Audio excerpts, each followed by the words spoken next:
Hi, my name's Gwyneth James, and today I'm going to be talking a little bit about the moon and its relationship to the Earth, specifically the phenomenon of tidal locking.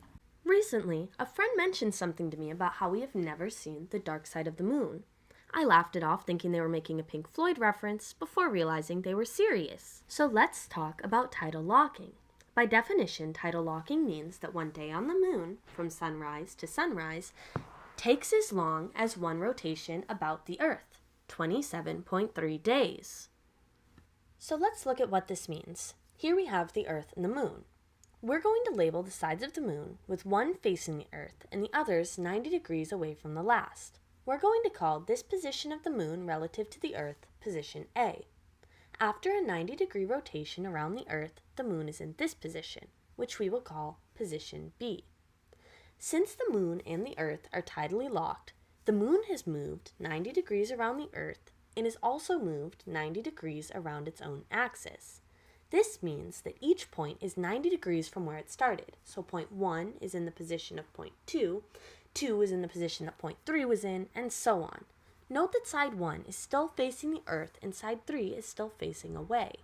After a 180-degree rotation around the Earth from point B, the moon has reached point C and has rotated 180 degrees around its own axis, meaning point 1 has rotated 180 degrees to where point 3 was, putting it in this position at point C, and point 2 has rotated 180 degrees to where point 4 was, putting it in this position at point C. The same follows for points 3 and 4.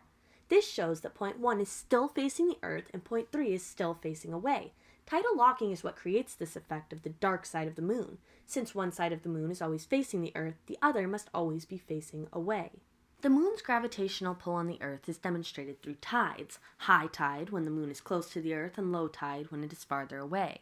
The Earth also exerts a force on the moon, but since there's no water on the moon, the Earth pulls the moon's surface towards us, creating what is known as a moon bulge on the side of the moon facing the Earth, because it is always closest, and forcing the moon into a football shape.